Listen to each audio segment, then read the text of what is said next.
Hello there.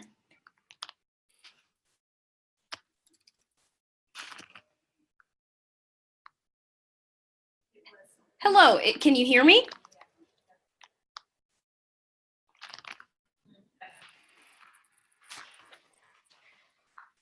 Let's see here.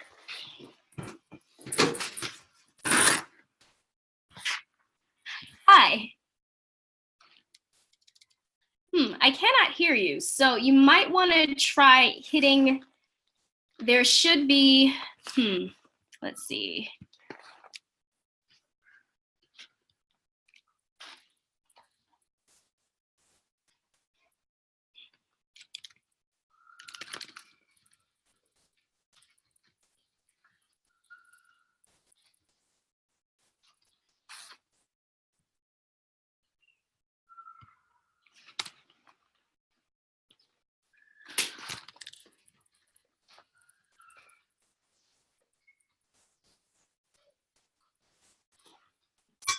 Each of the 11 communions retain their own identity and decision-making structures, but they have pledged before God to draw closer in sacred things, including the regular sharing of the Lord's Supper and the common mission around combating racism.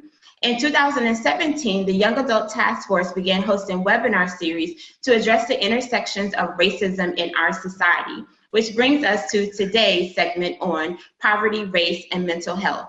We are so excited to have our guests today, Dr. Nadia Richardson and Jasmin Pierre. So before we get started, would you ladies mind introducing yourselves? And we can get started with Nadia. Sure. Thank you so much for having us and for facilitating this conversation. I'm very excited to be here and especially excited to have a conversation with Jasmin, who is someone I've been following for a number of years as well. So my name is Dr. Nadia Richardson. I'm the founder of No More Mayrts, which is a mental health awareness campaign that seeks to build a community of support for Black women. And we're headquartered and founded in Birmingham, Alabama, but we are a national organization and also looking to do some work internationally. And I may speak to that a bit in regards to our recent trip to Brazil. And we are also working on a number of different awareness campaigns, including mini documentary work. Wow, that's awesome. Jasmin, tell us a little bit about you. Okay, well, first of all, thank you so much for having me. And my name is Jasmin Pierre. I'm a mental health advocate. I do speaking engagements. I am the creator of the Safe Place app, which is a minority mental health app for the Black community. It's free on Android and iPhone. And I am also the author of A Fight Worth Finishing, which is a book about my experiences with depression and suicide. Wow. Well, thank you ladies so much for taking time out of your day to have this discussion. To our guests, if you all have any questions, please enter them in the chat box, and toward the end of the discussion, we will try to get to those questions. Jasmin, you mentioned your app, The Safe Space, The Safe Place. Tell us a little bit about it and why is it important for it to be a free app? Well, I think it's really important for this app to be free because, well, first of all, there's a lot of people who still don't have mental health care and they can't even afford to get mental health services right now. But I also wanted to create this app because there's such a huge stigma in the Black community when it comes to mental health issues. And I figured, you know, we're always on our phones, right? So I just figured having an app that's at a touch of a button where you can get information more about mental health, more about the mental health statistics in our community, resources, and just support. I just figured it would be a great idea to have that to erase more of the mental health stigma in our community and to help our community realize it's nothing wrong with having mental health issues and we're not exempt from having them. Right, right. And I love the fact that you guys are combining the technology and then also the in-person aspect, because Nadia, you recently held a mental health summit in Birmingham. Can you tell us a little bit about the summit, who it was targeted to, and what were some of the outcomes of the event? Sure. So each July, which is Minority Mental Health Awareness Month, we host a Minority Mental Health Awareness Summit. So this year was our third annual event. Even though No More Mayrts is a campaign that focuses on the experiences of Black women, we have developed great partnerships and relationships with other organizations that are doing important and valuable work in other forms of minority mental health. And we support each other virtually. We really wanted to create a space where we could all come together.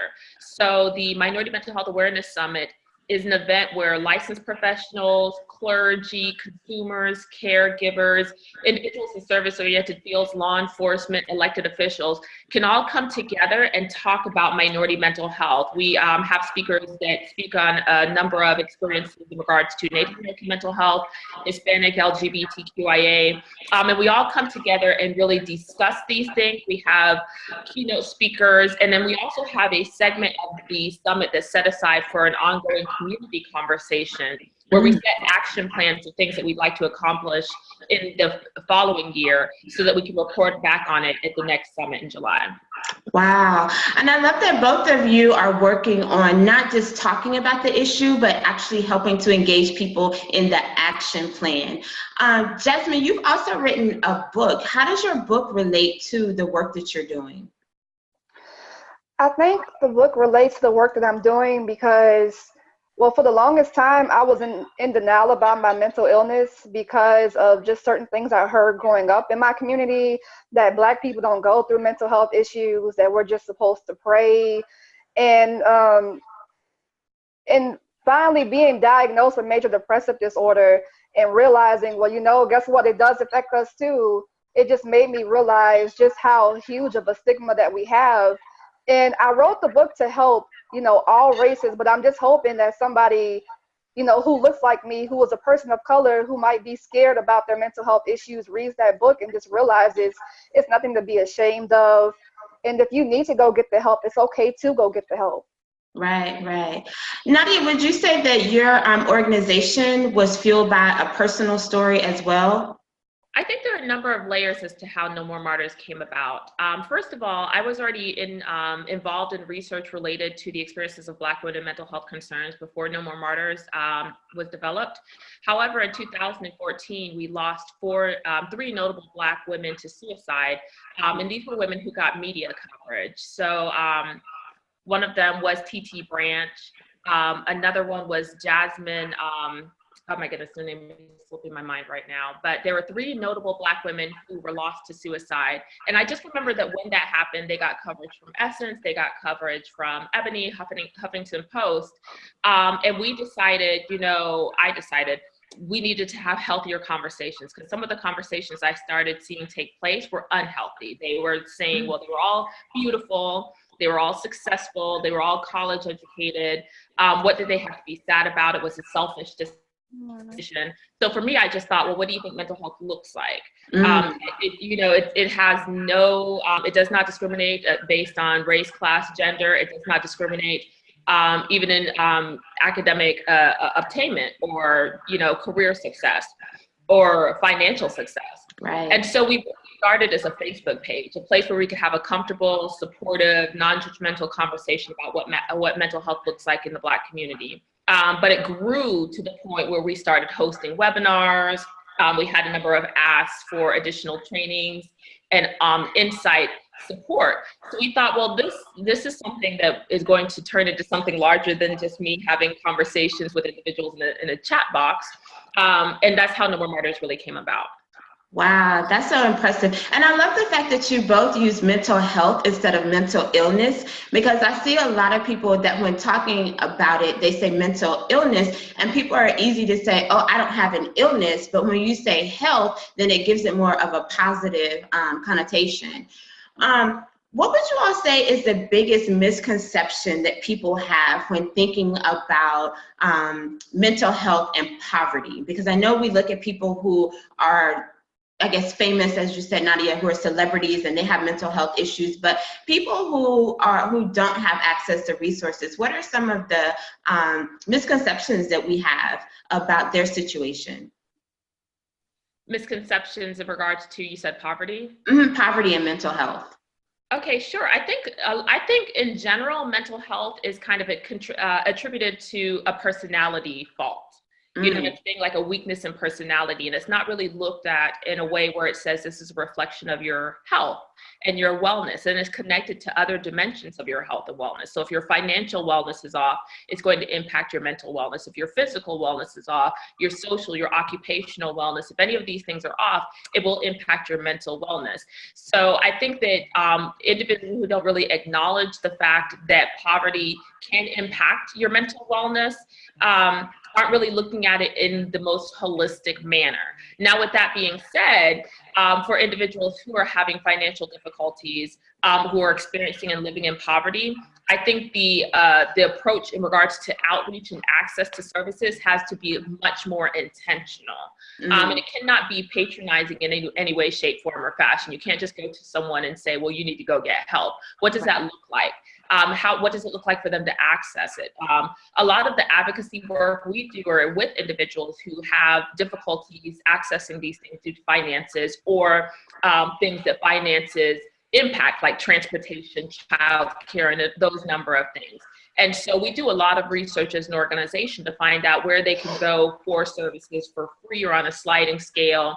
How can they get transportation? Are there churches in the area? That's become a lot easier now with some of the, Ubers and things like that, and Lyfts and things like that you can do for individuals.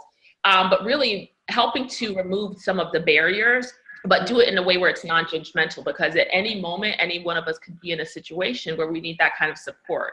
Right.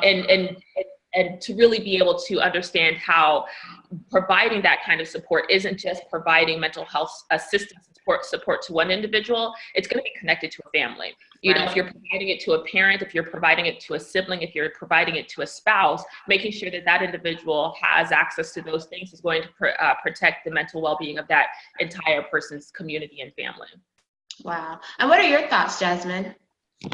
Well, I really agree with Nadia that, financial troubles can cause, mental stress. And I feel like the fact that we don't even really have a lot of mental health support in those areas, like, just think about it, there's really no fancy private practice in the hood. You're not just going to really find one. And I feel like we need to be more supportive toward those people. We need to go to them. And transportation is important, but I feel like also if we go into those neighborhoods, make them feel like that we care about those issues with them, it could change a lot of the stigma that's going on. Because I feel like one of the reasons why people who are in poverty, people who are going through those mental health issues, and they feel like no one cares about them, and that the mental health issues don't even affect them, because they feel like no one even cares. We need to show more that we care. Right. And I think, as you all were talking, I was thinking about the role that mental health plays, even in homelessness. Like, I think a lot of times we assume that people are homeless because they don't want to work, or because, they're just not able to hold down a job. But how often do we have the conversation around the impact of mental health in homelessness, the inability to just maintain like that level of stability, and that being one of the first steps toward helping people to find a place to live? They may not be able to own their own home, but to help them to get into a safe place. Is that something that either of you have done some work around? Absolutely. There's actually some dynamic work that's being done in different parts of the United States. We're actually having discussions like that here in Birmingham, Alabama as well, where you have to be a bit more creative and kind of even piggybacking on what Jasmin said, meeting people where they are. So for example, in targeting homeless populations, we're seeing that libraries now are providing access to services. It's either in the form of a caseworker or in the form of actual mental health professionals. Because if you're homeless and the libraries are a warm, safe, dry space to go hang out and it's open to the public, a lot of individuals who are homeless are utilizing that space. Now, with that being said, a lot of library staff have had interactions with individuals who have mental health concerns, and they don't know how to support them. Right. So what I've seen a lot of libraries doing now is they're training their staff in mental health first aid, which is a very effective evidence-based training on how to assist and support someone with mental health concerns and who is in mental distress. They're having the staff trained, but they're also getting funding to have actual case workers and case managers on site. So if someone is in need of being connected to services or job skills training or housing options or any number of those things that will impact your mental well-being, they can do that at the library. Wow. Do you have anything you'd like to add, Jasmin?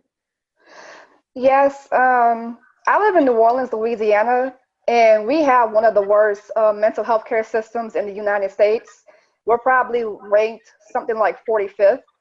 And I feel like we are not doing enough for our homeless people. There are so many homeless people, so many of them who have mental health issues, and I just don't see our officials doing anything serious about it. So I'm actually in this leadership program right now that's ran by the government, and I'm trying to bring those issues to their attention to say we need to do more about this because it's serious, and I feel like no one really cares about them, and I want to know why.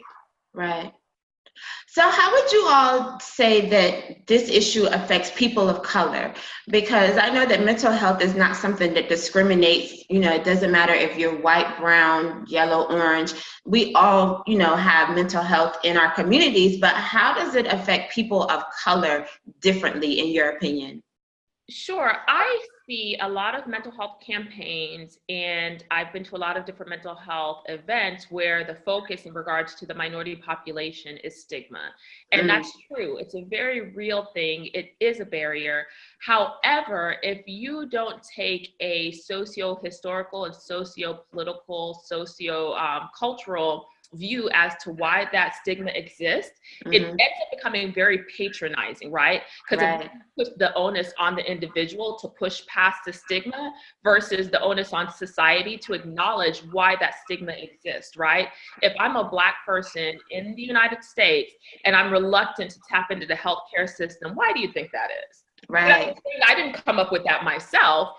We can look through history, and this is even beyond Tuskegee. I think most people understand the significance of the Tuskegee experiments and how that impacts, distrust of medical institutions in the United States. But also we're talking about the development of gynecology and the experiments that were conducted on Black women and slaves. We're talking about Henrietta Lacks. We're talking about even some of the most recent research that's come out about the number of Black women and Black children that die during childbirth. So there's all these different disparities that still exist.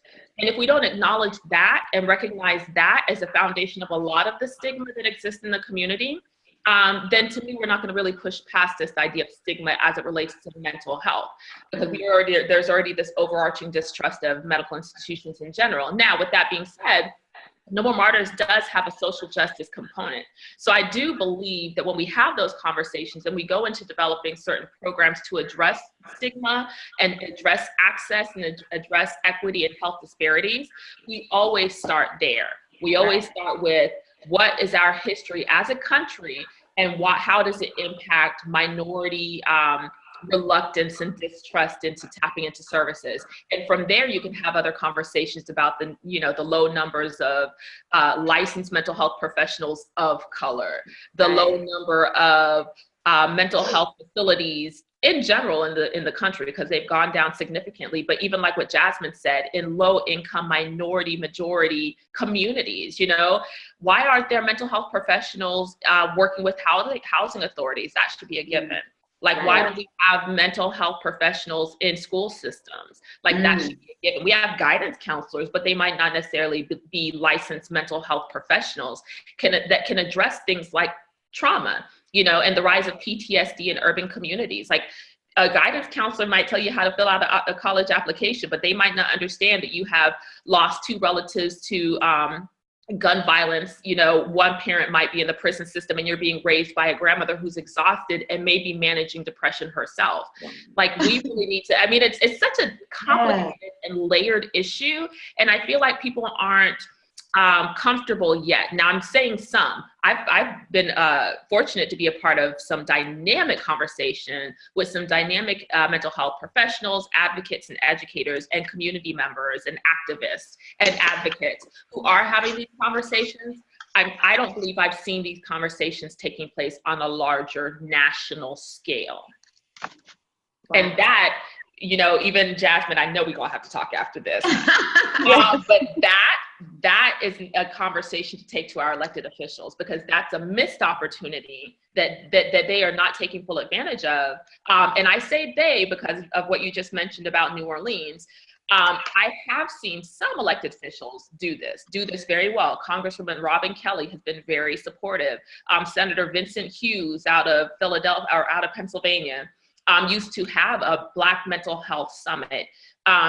Here in Birmingham, Alabama, former Mayor William Bell, current Mayor Randall Woodfin have been supportive. So there are some elected officials that see the value and worth and importance of having these conversations. I think we need to get more. And so if you want to do some groundwork on doing that in New Orleans, yes, we can do that. Yes, we need it. Yeah, we can get that going. Awesome. So what are your thoughts, Jasmin? Oh gosh, like Nadia said, there's a lot of layers into this, Right. but I'm so glad that she mentioned slavery, because a lot of people forget like some of the horrific experiences that slaves went through. And I had to do a presentation over the summer about this. And I talked about how there were a lot of slaves who had mental health issues, but they were beaten. So it's like we were literally beaten into silence about our mental health issues. And I feel like that's where a lot of the stigma comes from, because generation after generation after generation, nobody's really wanting to talk about it. This is why we are where we are right now. And of course, when you look at police brutality, all the stuff that's in the media, I remember when Alton Sterling died, not very far from me in Baton Rouge, Louisiana, and the night that it happened, the video was all down my newsfeed on Facebook, and stuff like that is horrific. To keep seeing those images, to keep having somebody talk about it, to keep seeing the articles. That's why a lot of people, Black people, have post-traumatic stress disorder like symptoms when this happens, because seeing that stuff is so horrific. And it's like when it does happen, we don't really talk about it, but we know that something is wrong and something more needs to be discussed about that. That's why I added a section in my app called what to do, to take care of yourself when stuff like this happens, like how to self-care for yourself. If you need to see a therapist when someone gets shot and, by the police, and you see these videos, how to, turn off your post notifications on Facebook so you don't keep seeing all those videos down your news feed. We just need to really keep talking about how to take care of ourselves during that time, why it's important to, talk about mental health issues during that time, because it's not just affecting us. Think about how it's affecting the families of whoever got shot and killed. Or I've heard so many people in the Black community have stories about they might not have got killed, but they were harassed by the police, and they're still struggling with mental health issues, and it's been years later. So it's like we really need to still talk about that. And I feel like colorism is also something that comes into play when it's, when it deals with mental health issues. Because just think about how we're portrayed in the media, how, a white woman with blonde hair is more desirable than we are. And think about the dark-skinned women who, like, you're just now starting to see more dark-skinned models, more dark-skinned women in movies and stuff like that. So it's like there's so many layers to what's going on in our community and why we have these mental health issues. And it's just so much that we need to talk about and discuss so we can heal. Oh my goodness. You all hit on one of my passion topics. My latest book is UnLynched, and it deals with the Willie Lynch letters and the methods used to contain us during slavery and how they're still manifesting, and how our community is truly in like a post-traumatic stress syndrome. Like, we're still suffering from that now. And a lot of times when we look back at slavery, we think about the physical abuse, but we don't think about the mental manipulations and how that's been passed down generation to generation. And until we start to address the root of the issue, because even with homeless people, like, you can go and you can give them a blanket or give them, a place to live. But if we don't address what's really going on inside, Nadia, you talked about like children. If we don't address what's going on at home, it doesn't matter what great college you get them accepted to, they're not going to be able to function. And then Jasmin, you touched on something with the criminalization of mental health, which I think is so huge. Can you all talk a little bit about the research that you've done or that you found around how people of color are criminalized because of their mental health issues? Sure. Actually, Harvard's public health review did some research in this area. And they talked about the overrepresentation of Black and brown individuals in the criminal system, but also as it relates to violence, being lost to violence, and mental health. And there is another study that actually came out, and this is about a year or so ago, that advised Black and brown individuals, if you go into mental health distress, not to call the police. Because statistically, if the police are called, there is a chance, a large chance, a disproportionate chance that you will be, your behavior will be interpreted as aggressive, and you'll be shot. Now, there's, again, I don't believe in taking things at just face value alone, right? Those statistics are undeniable, and it's important. However, if law enforcement is the first and only individuals we have the ability to call when someone that we love or someone in our community goes in mental health distress, it is a reflection of our lack of public policy and public health related to mental health, because that is not law enforcement's job. Right. Now, there are cities that have developed crisis response teams. And in those teams, you'll have a licensed professional, a social worker, a case manager, and a law enforcement officer should things get out of hand. But it'll be a law enforcement officer who is trained to de-escalate situations and understand mental health for what it is, to go out and be able to address certain situations. And that is really the direction that we should be going in, because we see far too many times where individuals are shot. But also, again, that doesn't dismiss law enforcement's role and accountability for the large numbers of individuals who are lost to violence when they're in mental health distress, or the large numbers. So I feel like we have to have a certain level of education and accountability on both sides. Our public health and mental health care system needs to be revamped, updated, and better funded. Law enforcement needs better training in how to engage individuals who have mental health concerns, how to de-escalate those situations, and also ongoing training to address their implicit bias.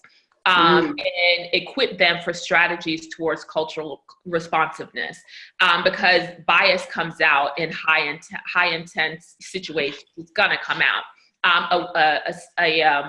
A situation that happened roughly now about 2 years ago in California, where we're having ongoing conversations with the family to tell her daughter's story, is Michelle Shirley was shot and killed by police out in Torrance, California. Now, with Michelle Shirley, she was somebody who lived with bipolar depression. She spoke about her experiences. She appeared in a PSA. She was a mother. She was a recent law school graduate. So this kind of goes back to where we started in our conversation about it doesn't matter your education level, it doesn't matter your income level. She has a very supportive, loving family unit. So if she wasn't someone who didn't have community around her, but she went into distress, mental distress, behind the wheel of a car.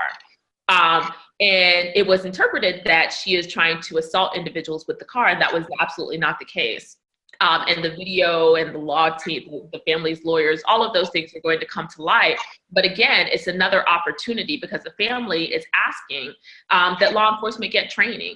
You know, they are acknowledging it's a difficult job and you don't always know what you're going into, but why shoot first? And then statistically, why shoot first? And why are you more likely to shoot if you're a person of color? Because there's another videotape very similar of another woman who was a white woman who went into similar distress, and law enforcement stood back and watched this woman drive erratically until she spun herself into a ditch. And then even after she spun herself into a ditch, they were able to pull her out of the car and take her into custody. So the difference is she's alive and will likely be able to get treatment.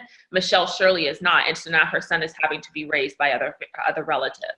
Wow. So, right. So this criminalization, again, very layered. And I think, you know, films like The 13th and, you know, a lot of work that's already being done on the prison system, you know, the industry, I mean, that work plays into it as well, because those Black and brown bodies are disproportionately represented. But there's also a strategy for why that is as well. Right, right. Jasmin, what are your thoughts on, like, how do we start to peel back the layers? I know, like, your app, because it sounds like it has not only access to resources, but also tips for people and motivational quotes. What are some other things that we can do to start peeling back the layers on this issue? Well, I definitely agree with Nadia with talking about the law enforcement system. I just kind of feel like there should also be someone else. I understand that a lot of law enforcement are starting to learn more about mental health issues, but there are so many people in the Black community who are already so traumatized. So think about if you're having a mental breakdown and you're a person of color and the police show up to your door. Even though they might be trying to help you, you're going to probably think they're trying to shoot you. And that's just the reality of things because everything that we've been seeing in the media. So I do agree that they should be trained. I think that they all should be trained in this, but something more still needs to be done for people of color with this situation. And, you know, I've tried to end my life before, so I just know a little bit more about being in that system. And when I was in the hospital and they wanted to transfer me to a mental institution, and how, you know, they had security and police come up there and, you know, threaten me like I was going to try to kill somebody to take me to the ambulance and transfer me. So like that alone was very traumatic to me. And it's just like, if I was ever in that situation again, I wouldn't want somebody in law enforcement to help me because I'm already so traumatized about what happened to me before. And I've heard other stories from Black people who have mental health issues, like somebody I know in Baltimore who was having a mental breakdown, and she didn't want me to call anybody for her because she said, I know the police is coming. I know they're coming, and I don't want them to come and get me because she was afraid what they might do to her. So it's like, we really need to do something with this situation because, of course, I think more white people would be okay with a police officer helping them. I mean, even they have been targeted with mental health issues as well by the law enforcement, but it's just, I feel like they have a better chance of surviving than we do if somebody in law enforcement comes and tries to pick us up. Say if someone who has schizophrenia is having a mental breakdown and they don't know what to do and they try to shoot them. So it's just like, I feel like they do need more training, but something else needs to be done because I just know how I feel. I wouldn't want the law enforcement to come and get me. So something really needs to be done on that situation. And I also feel like I need to put more information about that within my app, which I've been trying to develop more information about what can we do going forward when it comes to like changing the laws with law enforcement, having to come in and do wellness checks on us and stuff like that. So, you know, Nadia, when you said that, it just made me think of a mouthful of stuff that I've been already thinking about because I've been affected by it. So it's a lot more personal to me. Yeah. And one of the things that I think we have to be realistic about is until law enforcement gets that training, what can we do? Because if I have someone in my family who's having an episode and I'm afraid to call the police because I don't want them to get shot, because as you all were talking, like I'm recalling stories that I've seen on the news of someone having an episode and the police being called and that person getting killed instead of getting treatment. And so when I see those stories, then it's like I'm standing here with this person that needs help and I don't know what to do. So what would you all recommend to someone who's in that situation and they're afraid to call the police? What's an alternative for them? I think that the crisis intervention teams is a great evidence-based model that other cities have started to implement. I think it's powerful. I think it has a lot of potential for addressing some of the things that Jasmin is saying, where the law enforcement isn't going to be the first person that you talk to. It will be a licensed professional, it'll be a medical professional, like calling an ambulance almost. Okay. Where it's actually somebody who's trained in that area to assist and support. However, that's not in most cities. Right. A lot of cities have crisis centers, and those crisis centers can be not just for mental health concerns, it can be rape response, it can be domestic violence, it can be a number of different things. I think the individuals who have mental health concerns don't necessarily know that they can tap into the crisis center in the same way. So maybe a little bit more branding and advertising that says, these are the things that we can really support you in, and make sure that we help you know who you can call if you don't want to call law enforcement. Again, though, I say these things and not every community has them. Right. And anything here in Birmingham, I believe we're fortunate in that we do have a number of places, and still there's a need. We have a number of places we could tap into, but there's still a need But we do have a crisis center. We do have a suicide prevention hotline. We do have attached to Children's Hospital psychiatric response, like intake center for children.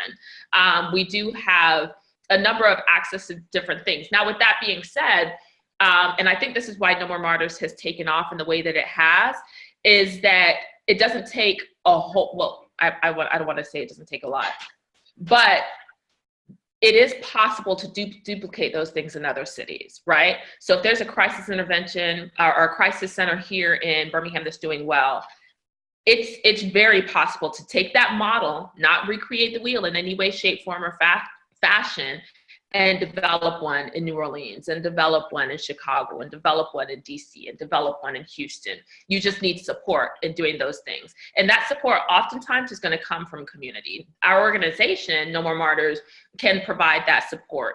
And that support can look like us reaching out to your elected officials, us reaching out to your nonprofit sector, us reaching out to your faith-based community, because faith-based communities, there's a lot of support that comes out of that community as well for mental health. So it's not, if it doesn't exist, basically is what I'm saying, is that you can create it. It just takes a lot of intention and a lot of work. And I think individuals who, and I'm pretty sure Jasmin would agree with me, is that when you're doing this kind of work, it's a lot.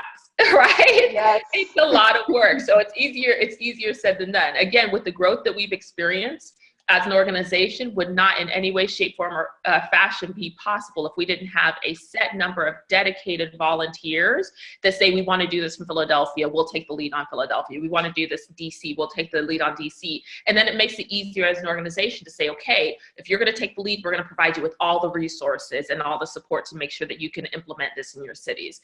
Same thing can be done with crisis centers. So I guess that's a long way of saying,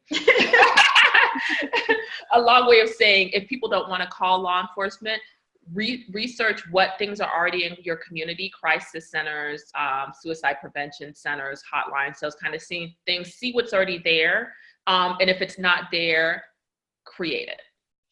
Awesome. So Jasmin, in your app, are these some of the resources that you already have or that you're developing for people to get to just know what to do when they find themselves in this situation, and if they don't have the resources in their community already? I do have a resource section in my app, and I'm always adding more things. But as Nadia said, there isn't CIT training in every area, in every state. So she's right that we need to create more resources. And yes, I am working on that as well. But like she said, it takes a lot more than just us. It's like we have to have more people that are dedicated, that are willing to help us, because we can't do it alone. And right. there's also that burnout factor, right? Because Jasmin's talked about her own personal experience. I also live with depression and anxiety, and it gets rough because you're passionate about the work, but you need to tap into your own wellness and your own self-care so that you can do the work that you love. And that can be hard sometimes when you are attempting to, quote unquote, do it all yourself. You know what I'm saying? So even with No More Martyrs, with the amount of growth that we've experienced, around August, we stepped back. We were like, yeah, so we're going to step back. We're going to recoup. We're not going to do that much more programming for 2018. And we're going to start fresh in 2019, because I knew what it was doing to me. You know what I'm saying? As much as I loved it, as much as I wanted to keep building into it, there's only so much that individuals and even organizations can do, which is why I feel like it's so important to have those other ongoing conversations with community. And I'm saying community in full scale. Elected officials, if you're not talking to your elected officials and developing some kind of a relationship so they know who you are, even if it's just the point of being a nuisance. Right? Even if I'm like that mosquito that's always buzzing in your ear, we need more funding, at least you know when I walk in the door, it's like, okay, Nadia's here again, and she's going to talk about mental health, and she knows that she's going to talk about how we need resources to advance mental health awareness, especially minority populations. If you know me for that, I'm doing the right thing, right? So we need to make sure we have those conversations. We need to make sure that we are at school board meetings, that we are working with the departments of health in each of the cities that we have a relationship with, that we're working with the universities, because college students have so much energy and they're always looking for so much opportunity to do some good in the world.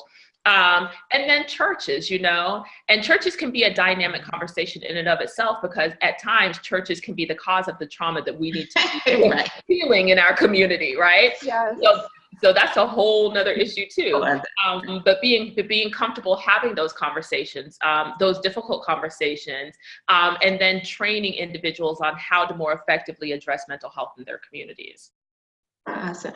So Jasmin, what would you say is one way that you kind of decompress and you keep yourself healthy in this work? Because I think that Nadia touched on something that's very important, is like, as we're doing the work, because we're so close to it, sometimes it affects us more deeply than people who are kind of on the outside just watching. So how do you manage your self-care?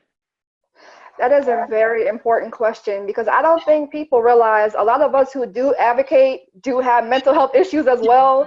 So it's a lot on us trying to help others and also still trying to help ourselves. So outside of talking to a mental health professional, I know I still have to do work outside of that. So how I self-care, I love to take walks. I love parks. So I know like that will make me feel really peaceful. So I do that often. I keep a journal. I make sure if I don't feel like talking to somebody at that time, that I'm getting my thoughts out somehow, because that's one of my triggers. If I just keep everything inside of me, then it's not good for me. So I definitely keep a journal.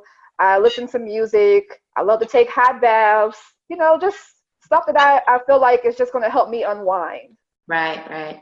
And what do you do, Nadia, during August when you take your month off? Is there anything special that you do to kind of help you to decompress and push some of this stuff to the back of because you never forget, but you just kind of push it to the side a little bit? No. So there are a number of things. I think some of them are similar to what Jasmin said. For me, it's exercise, sleep, nature. I love hiking. I love swimming. I love the ocean. The beach is like therapy to me. I love to travel. I don't always have the ability or, time to do that, but I love to do it. I feel like those are the things that I feel like center me, prayer, meditation, sleep, exercise, all those kind of things. But also something that's been a huge component to my mental well-being is community, which is why I feel like in a weird way, it's like No More Martyrs came about, and it was like we developed a community I didn't know I needed. Wow. And having trusted individuals that support your vision. So a lesson, and it's an ongoing lesson, and if you talk to any of our really dedicated volunteers, they will tell you it's an ongoing lesson for Nadia, is the lesson of delegation. Because you really do want to do it all, and they're like, I can do this for you. Can I please do this for you? Because you can't do it all yourself. And so that is a lesson that I feel like it's taken a little bit of time, but I've learned it now. And then making time for things that we think are frivolous. Earlier this year, we did a partnership with the Black Women's Health Imperative out of Washington, D.C., phenomenal organization that's been around for a number of years promoting Black women's wellness. And we developed Sister Speak, which is suicide prevention, where it specifically speaks to Black women's experiences with suicide. And so if you go to our website, there's flyers and infographics and material that you can download. But in doing the research that went into creating those infographics, one of the studies I read talked about how relationships with other women, even specifically, cannot be a barrier or hindrance, right? But can actually serve as, I don't even want to use the word preventative, but it can assist in decreasing the likelihood that you will go through with and see through any kind of suicidal ideation. Now, with that being said, that sounds very academic and scientific, right?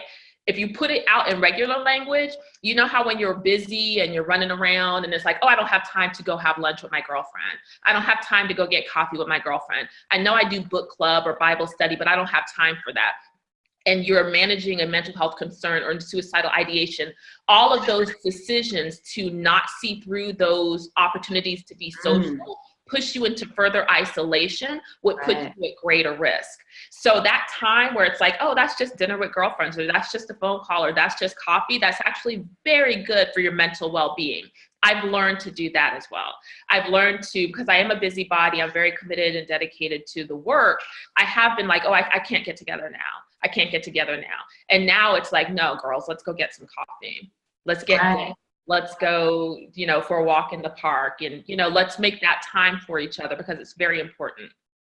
I am so glad you said that. That just made me feel so much better about the time that I spend not working and doing things with my girlfriends. I can write that off as my mental health time. Yes. To our audience, if you guys have any questions, please put them in the chat box. We're going to go through a couple more questions, and then if you have questions, then we'll be answering those.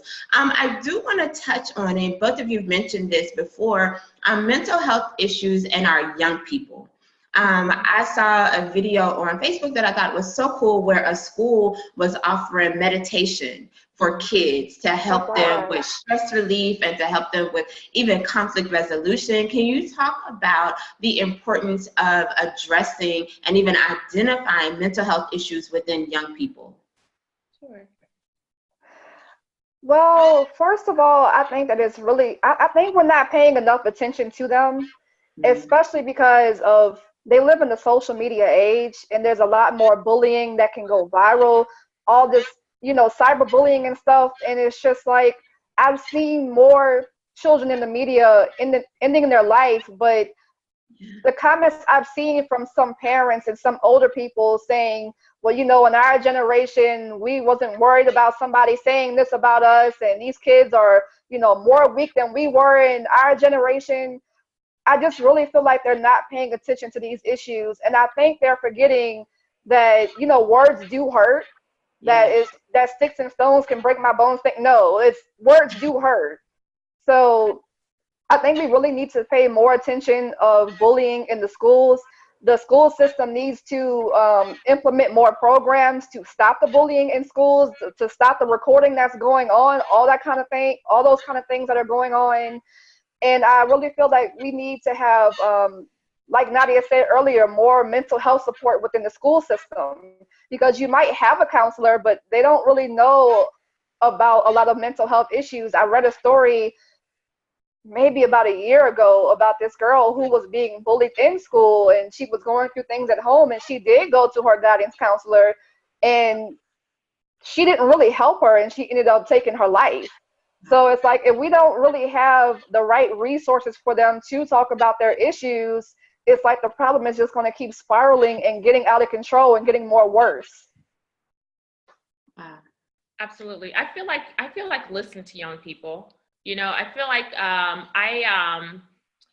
it was either earlier this year or sometime last year, I was invited to speak at an event, and it was with high school students from a urban city school, right?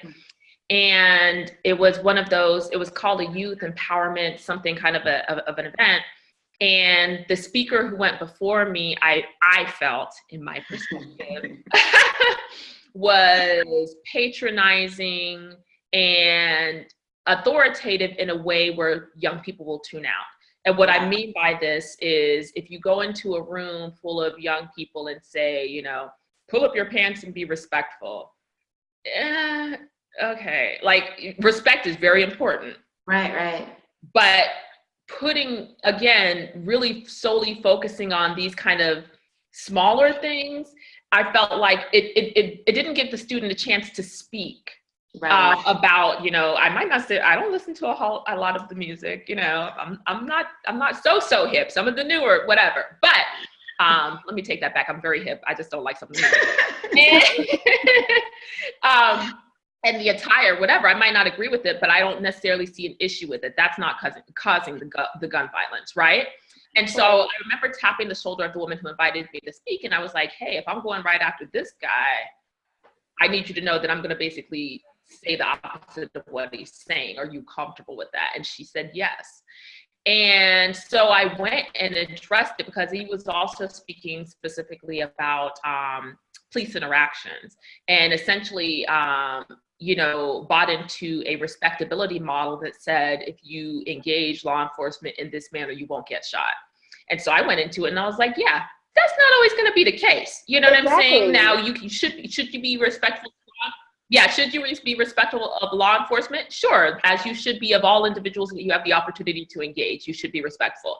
But I had a conversation with them. It was like, tell me, are you afraid of law enforcement? And a number of them said yes. And now tell me why. Right. Like, why? Where does that come from? What is the source of that? What have been your experiences? Because I don't know your experiences. And just because I'm up there in age and I got a couple of degrees doesn't mean I'm going to come in here and pretend like I know your experience. I don't. What have you seen in your life? What does your community look like? What is your relationship like with the resource officers and law enforcement that police your school? What is your relationship like with your teachers?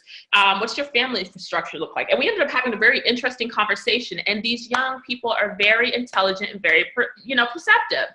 So by the time we were leaving, I said, well, what do you want to do? What do you feel like needs to be done in your community? What do you feel like you'd like to see happen in your schools? And by the time we were leaving, they said, hey, we want our law enforcement to have diversity training. We want our teachers to have mental health first aid training. We want our guidance counselors to show interest in students who would like to go into 2-year and vocational schools and not ignore them and solely focus on the ones who are interested in going to 4-year schools. They said that. I didn't know that. Wow. You know what I'm saying? But we would have never gotten that out of them had I just come in and said, well, this is what you need to do. You know what I'm saying? You have to listen to young people. They will tell you what they need. And they will also tell you their trauma if you listen to them. And so what you were saying in regards to, like, I have seen some school systems that incorporated meditation. I think in Baltimore was an article I had read about it being done in Baltimore, and it was effective.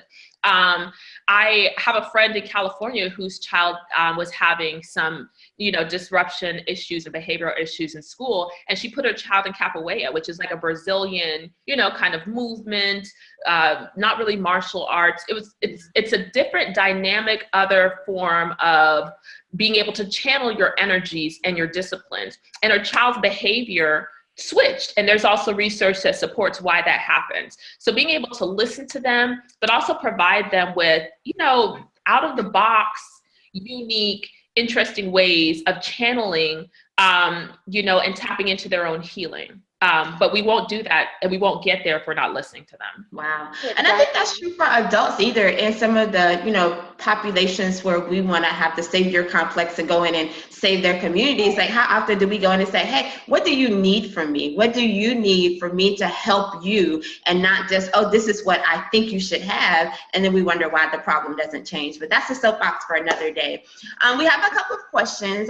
One, is it possible to quantify the impact of racism on African American mental health and how racism exacerbates the mental health issues facing African Americans? Do you know of any studies or journal articles addressing this? I'm sure there's plenty of research. I'm trying to think of specific centers. So Monica Williams certainly is a researcher whose work I would look up if you're interested. I'm trying to think of how to quantify it. I know that there's research out there. I'm a qualitative researcher, but I also believe in the quantitative aspect of it too. I just feel like the quantitative doesn't often tell the stories. And I'm very interested in what the numbers, the stories that numbers won't tell. Now, with that being said, you need the numbers. So statistics are important and valuable. So I would say Monica Williams for sure. Joyce DeGruy, who did Post-Traumatic Slave Syndrome, she wrote that book. She's a very excellent trainer, educator, and researcher. I would say the David Satcher Institute, which is out of Morehouse. I believe it might be attached to Morehouse School of Medicine. That would be another really good place to look for research. Those just off the top of my head, those two researchers, that one center, there's a center for the Center for Excellence, but there's also another center that researches mental health of HBCUs, like in HBCUs. It's focused on HBCUs, so focused on the African American student experience. But another really good place, and I think this place actually does really good with numbers, is the JED Foundation. The JED Foundation does a lot of research. They use a lot of surveys. I don't know that they've ventured off so much into focus groups, but they've done a lot of work as well. As far as quantifying the impact of racism, I'm sure it's there. I would have to maybe pinpoint, and I can do that and email it to you, Ms. Moderator, Ms. Womack. I could certainly research that and send it to you if you want to email it out to the individuals who are registered and participating in this webinar, because I think that is a very good question. it is out there because there is research that supports the fact that racism impacts the mental well-being of African Americans. And I know that that research exists not only within the United States, similar work has been done in the UK. Wow. Do you have anything that you'd like to add, Jasmin? Yes, there is a research section in my app that has a bunch of articles, and there's a few videos as well that you might want to just look over, and there's like some statistics and information in some of those articles. So this might be something that you might want to look over and see. Gotcha. I think another thing, if someone's really interested in, research related to racism and African American mental health, it's not going to be in one particular field. That area is so sociologically based. You're going to have to look in psychiatry. You're going to have to look in psychology. You're going to have to look in African American studies. You're going to have to look in public health. You're going to have to look in sociology. And so I wouldn't limit myself to one particular research journal or database.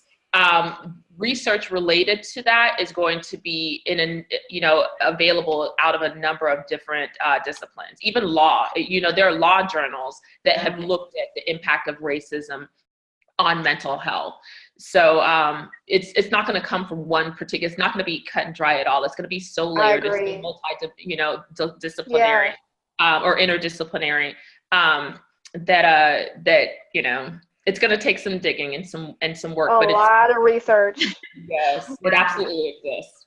Yeah, I think our attendees are getting a grasp of how complex this issue is, because on the surface, it sounds like, oh yeah, racism, mental health, poverty. But once you really start to dig into it and you start to see how it affects us in so many different areas of our life, and it can become overwhelming, but we do have hope.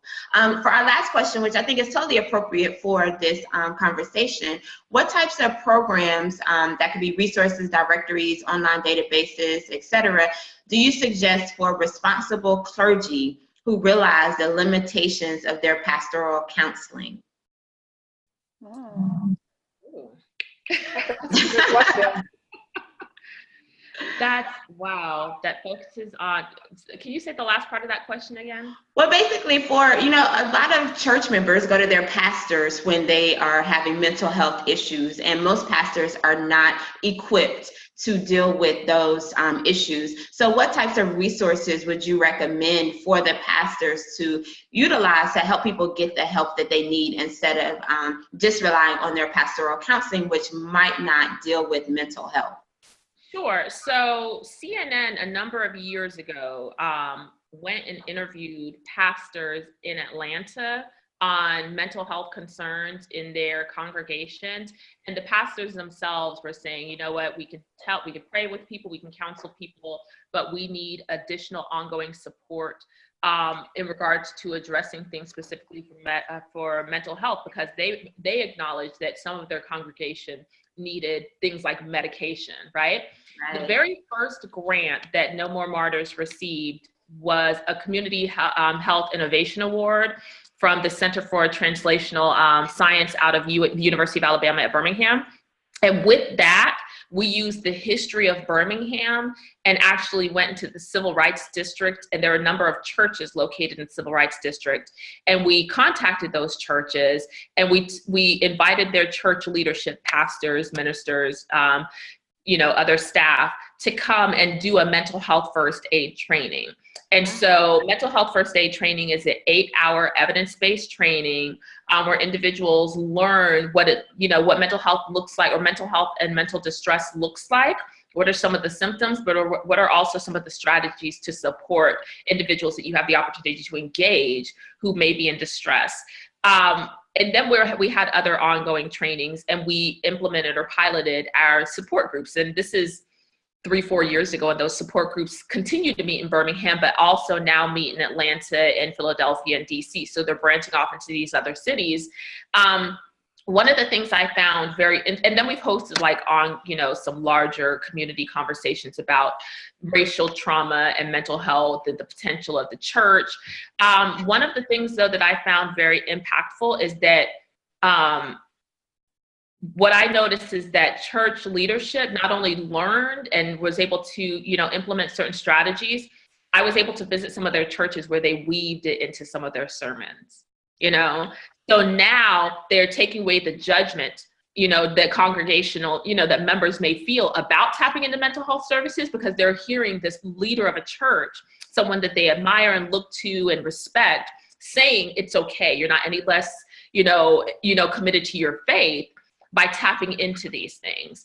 That's one thing that I felt like was very powerful. Another thing that I saw was that church leadership need their own mental health support, right? Because there were exactly. So because there was absolutely some church leadership that were managing depression. Some of it diagnosed, some of it not diagnosed.